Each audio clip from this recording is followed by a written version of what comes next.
আজ আমি চতুর্থ ষান্মাসের বাংলা সাম্মানিকের ভাষাবিজ্ঞানের ধ্বনি পরিবর্তনের কারণসমূহ আলোচনা করব।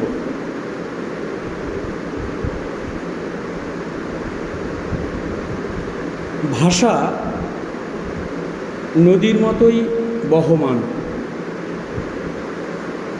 অনবরত ভাষার পরিবর্তন চলছে।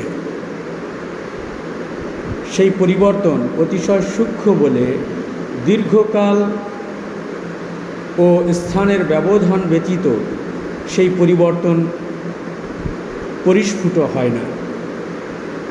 ধ্বনির এই পরিবর্তন বুঝতে গেলে শব্দের মূল রূপটির সঙ্গে পরিচয় থাকা দরকার। মূল রূপের সঙ্গে প্রচলিত রূপটিকে তুলনা করলেই এই ধ্বনি পরিবর্তনের প্রকৃত স্বরূপটি উপলব্ধি করা চলে। ধ্বনির পরিবর্তন কিছু নিয়ম অনুসরণ করে চলে, যদিও সেই নিয়মগুলি প্রাকৃতিক নিয়মের মতো অলঙ্ঘনীয় নয়। ধ্বনির পরিবর্তনে দুটি প্রধান সূত্র।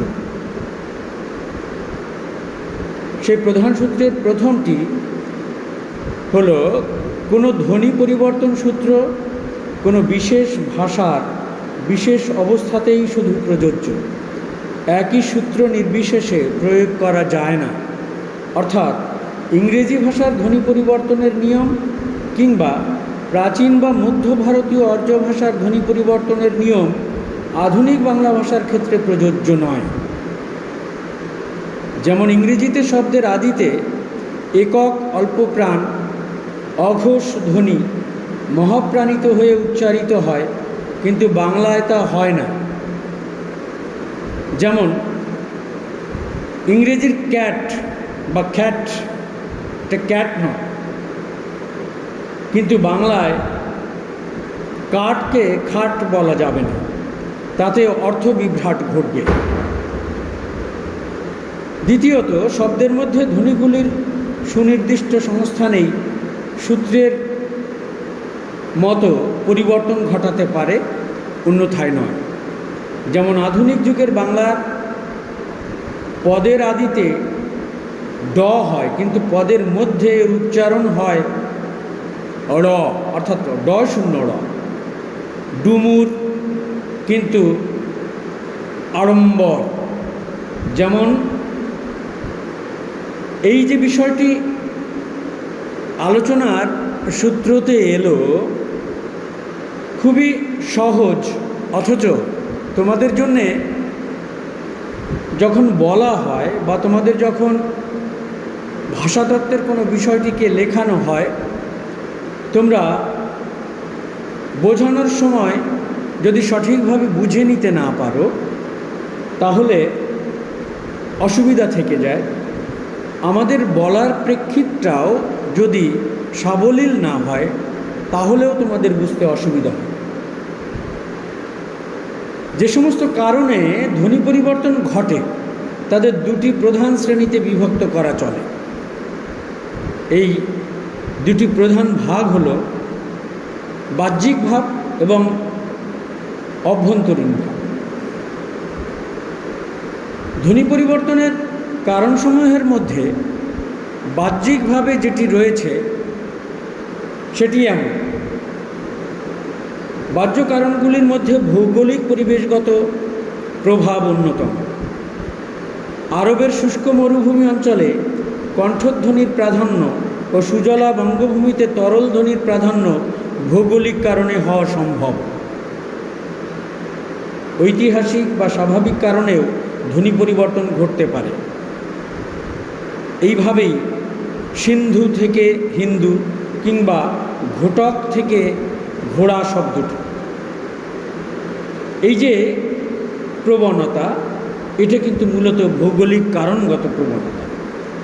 ভিন্ন ভাষার প্রভাবে যে পরিবর্তন ঘটে তার প্রকৃষ্ট প্রমাণ বাংলা ভাষায় নবাগত ধ্বনি জ ইংরেজি জেডের মতো উচ্চারিত হয়।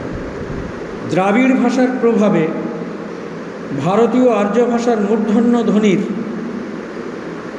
আগমন ঘটেছে বলে পণ্ডিতগণ অনুমান করে থাকেন। এছাড়াও লিপি বিভ্রাটের জন্য ধ্বনি পরিবর্তন সম্ভব। কলিকাতা ইংরেজি লেখায় হলো ক্যালকাটা। আবার অভ্যন্তরীণ বর্গের শারীরিক কারণগুলির মধ্যে যে বিষয়গুলো আসে সেগুলো এমন: বাকযন্ত্রের এবং শ্রবণযন্ত্রের ত্রুটির জন্য ধ্বনি পরিবর্তন ঘটতে পারে। এর উৎকৃষ্ট উদাহরণ স্বর্ণলতা উপন্যাসের গদাধর চন্দ্র, যে বলে ডুডুও খাবো তামাকও খাবো। এই যে উচ্চারণ, এটা কিন্তু ব্যক্তিবিশেষে হয়ে গেল এবং এটি অভ্যন্তরীণ কারণের মধ্যেই পড়ে। তাছাড়া অনুকরণে অক্ষমতা অথবা দ্রুত উচ্চারণ হেতু ধ্বনি পরিবর্তন ঘটে না। রিক্সা থেকে রিস্কা, কোথা যাবে থেকে যদি আমরা বলি কোথ যাবে। এছাড়া রয়েছে শব্দের উচ্চারণকে সহজ করার প্রবণতা থেকে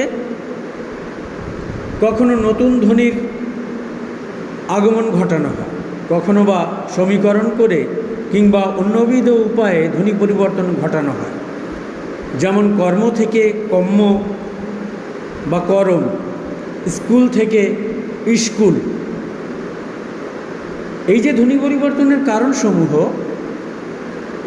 এই কারণসমূহের মধ্যে যে বাহ্যিক কারণগুলো এতক্ষণ আলোচনা করলাম, এই বাহ্যিক কারণের পাশাপাশি অভ্যন্তরীণও বেশ কিছু কারণ রয়েছে। সেই অভ্যন্তরীণ কারণগুলো আসলে যিনি বলছেন অর্থাৎ বক্তা, তার বাকযন্ত্রের ত্রুটি হতে পারে, তার বলার সমস্যা হতে পারে, অন্যমনস্কতা হেতুই হতে পারে, শব্দকে সংক্ষেপ করে বলবার জন্য হতে পারে। এগুলোকে যদি আমরা একটু গুছিয়ে বলি তাহলে এমন দাঁড়ায়: ধ্বনি পরিবর্তনের কারণের মধ্যে অভ্যন্তরীণ যে কারণ, সেই অভ্যন্তরীণ কারণ এমন: অনবধানতা হেতু শ্বাসাঘাতের স্থান পরিবর্তনে উচ্চারণে ধ্বনি পরিবর্তন ঘটতে পারে। যেমন আদিস্বরে শ্বাসাঘাত হেতু মধ্যস্বর বা অন্তঃস্বর লোপ। আমরা যেমন অনেক সময় বলে থাকি গামোছা, গামোছা থেকে গামছা, দুধ দয়রস্য ধ, সেখানে দুধ থেকে আমরা বলি দুধ, দয় রস্যৌকার দ। আবার মধ্যস্বরে বা অন্তঃস্বরে শ্বাসাঘাত করলে আদিস্বরও লোপ পেতে পারে। এরকম একটি উদাহরণ যদি বলি অলাবু, অলাবু থেকে লাউ, অলাবু থেকে লাউ। এছাড়া রয়েছে অপরিচিত বা বিদেশি শব্দকে পরিচিত শব্দের সাদৃশ্য করে তোলার প্রবণতা থেকে ধ্বনি পরিবর্তনও ঘটতে পারে। যেমন আমরা হসপিটাল, হসপিটাল শব্দটাকে বাংলায় বলি হাসপাতাল। এই যে ধ্বনি পরিবর্তনের কারণ, এটাও কিন্তু অভ্যন্তরীণ কারণের মধ্যে পড়ে। আবার কখনো কখনো না জানার জন্য, অর্থাৎ অজ্ঞতা বা বিশুদ্ধ প্রবণতা থেকেও ধ্বনি পরিবর্তন ঘটে থাকে। সেটা আবার কেমন? যেমন ধরো ব্যাস একটি শব্দ, সেই ব্যাস শব্দটি থেকে আমরা বলি ব্যাস। পুষ্ট একটি শব্দ, পুষ্ট শব্দটিকে আমরা বলি পুরুষ্ট। উৎকৃষ্ট একটি শব্দ, এই শব্দটিকে আমরা অনেক সময় বলি উৎকৃষ্ট। আসলে ধ্বনি পরিবর্তন এভাবে ব্যক্তিগত কারণেও হয়। তাছাড়া অন্যমনস্কতা হেতু ঠিক শব্দের প্রতি গুরুত্ব দিয়ে তিনি উচ্চারণ করছেন না বা বলছেন না, অন্যমনস্ক রয়েছেন, এরকম ক্ষেত্রে বক্তা শব্দে বর্ণ বিপর্যয় ঘটিয়ে ধ্বনি পরিবর্তন আনতে পারেন। এক কাপ চা না বলে তিনি হঠাৎ করে বলে ফেললেন এক চাপ কা। খুব মজার একটি বিষয়। তোমরা এটা অনেক সময় বন্ধুদের মধ্যেও বলে থাকো। আসলে এটা হয়েছে দ্রুত বলার জন্যে বা অন্যমনস্কতা হেতু। তিনি গুরুত্ব দিয়ে এই বিষয়টি বলতে চেয়েছেন, অথচ একটু অন্যমনস্ক হওয়ার কারণে বা দ্রুত বলতে গিয়ে এটা হয়তো হয়ে গেছে। এইভাবে আরও বেশ কিছু কারণ আমরা খুঁজে বের করতে পারি। শব্দকে সংক্ষিপ্ত করার জন্য কখনো কখনো ধ্বনি পরিবর্তন হয়। এটা একটা ব্যক্তিগত জীবনের উদাহরণ থেকে আমি বলতে পারি। যখন সঙ্গীত চর্চা করা হয়, সঙ্গীত চর্চার সময় আমরা সারেগামা না বলে সসে মিরা বা এই জাতীয় সরগম বা এই সংক্ষিপ্তভাবে আমরা বলি। সারেগামা পাধানিসা না বলে বলি সরগম, বা সংক্ষিপ্ত করে তুমি স্বরগুলো বসাও ইত্যাদি। এইভাবে কিন্তু আমরা অনেক সময় বলে থাকি। শব্দে কোমলতা আনবার জন্যও ধ্বনি পরিবর্তন ঘটানো হয়। যেমন একটি কঠিন শব্দ, ধরি ধর্ম একটি শব্দ। এই ধর্ম শব্দটিকে একটু হালকা করে বা উচ্চারণের সহজ ভঙ্গিমায় একে আমরা বলে থাকি ধরম, ধরম। ঠিক এমনি আরেকটি শব্দ জন্ম, জনম, জন্ম থেকে জনম। আমরা অনেক সময় দেখবে আদরবশত বা খুব আপনজনকে এই মামা শব্দটি, ধরো মামা শব্দটিকে আমরা বলি মামু। এই যে শব্দের যে রূপান্তর হচ্ছে, পরিবর্তন হচ্ছে, উচ্চারণের ক্ষেত্রে যেটা ধ্বনিগুলো পরিবর্তন হয়ে যাচ্ছে।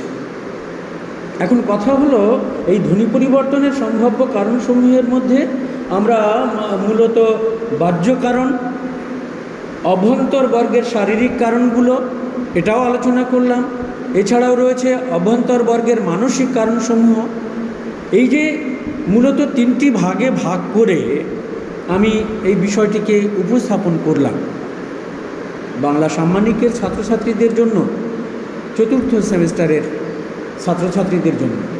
এনইপি, ন্যাশনাল এডুকেশন পলিসির সিলেবাস অনুযায়ী যে বিষয়টি তোমাদের রয়েছে, ধ্বনি পরিবর্তনের রীতি ও প্রকৃতির মধ্যে ধ্বনি পরিবর্তনের সম্ভাব্য কারণসমূহ, এই কারণসমূহকে আমি আবারও বলছি, তিনটি ভাগে ভাগ করে তোমরা যদি আলোচনা করো তাহলে কিন্তু ভালো নম্বর পাওয়ার সম্ভাবনা থেকে যায়, ভালো নম্বর পাবে তোমরা। সেই তিনটি কারণ কি?